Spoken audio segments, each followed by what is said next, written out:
ان فرشتوں کی قسم جو ڈوب کر کھینچ لیتے ہیں، اور ان کی جو آسانی سے کھول دیتے ہیں، اور ان کی جو تیرتے پھرتے ہیں، پھر لپک کر آگے بڑھتے ہیں، پھر دنیا کے کاموں کا انتظام کرتے ہیں کہ وہ دن آ کر رہے گا جس دن زمین کو بھونچال آئے گا، پھر اس کے پیچھے اور بھونچال آئے گا۔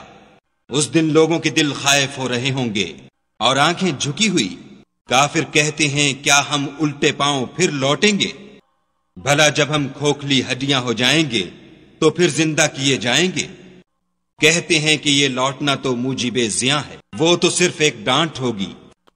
اس وقت وہ سب میدان حشر میں آ جمع ہوں گے۔ بھلا تم کو موسیٰ کی حکایت پہنچی ہے جب ان کے پروردگار نے ان کو پاک میدان یعنی طوا میں پکارا اور حکم دیا کہ فرعون کے پاس جاؤ، وہ سرکش ہو رہا ہے، اور اس سے کہو کیا تو چاہتا ہے کہ پاک ہو جائے اور میں تجھے تیرے پروردگار کا رستہ بتاؤں تاکہ تجھے خوف پیدا ہو۔ غرض انہوں نے اس کو بڑی نشانی دکھائی مگر اس نے جھٹلایا اور نہ مانا، پھر لوٹ گیا اور تدبیریں کرنے لگا اور لوگوں کو اکٹھا کیا اور پکارا، کہنے لگا کہ تمہارا سب سے بڑا مالک میں ہوں۔ خدا نے اس کو دنیا اور آخرت دونوں کے عذاب میں پکڑ لیا۔ جو شخص خدا سے ڈر رکھتا ہے اس کے لیے اس قصے میں عبرت ہے۔ بھلا تمہارا بنانا مشکل ہے یا آسمان کا؟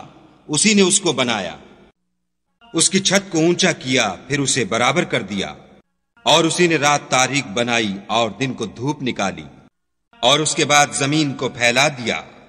اسی نے اس میں سے اس کا پانی نکالا اور چارہ اگایا، اور اس پر پہاڑوں کا بوجھ رکھ دیا۔ یہ سب کچھ تمہارے اور تمہارے چار پایوں کے فائدے کے لیے کیا۔ تو جب بڑی آفت آئے گی اس دن انسان اپنے کاموں کو یاد کرے گا اور دوزخ دیکھنے والے کے سامنے نکال کر رکھ دی جائے گی۔ تو جس نے سرکشی کی اور دنیا کی زندگی کو مقدم سمجھا اس کا ٹھکانہ دوزخ ہے، اور جو اپنے پروردگار کے سامنے کھڑے ہونے سے ڈرتا اور جی کو خواہشوں سے روکتا رہا اس کا ٹھکانہ بہشت ہے۔ اے پیغمبر صلی اللہ علیہ وآلہ وسلم، لوگ تم سے قیامت کے بارے میں پوچھتے ہیں کہ اس کا وقوع کب ہوگا، سو تم اس کے ذکر سے کس فکر میں ہو؟ اس کا منتہا یعنی واقع ہونے کا وقت تمہارے پروردگار ہی کو معلوم ہے۔ جو شخص اس سے ڈر رکھتا ہے تم تو اسی کو ڈر سنانے والے ہو۔ جب وہ اس کو دیکھیں گے تو ایسا خیال کریں گے کہ گویا دنیا میں صرف ایک شام یا صبح رہے تھے۔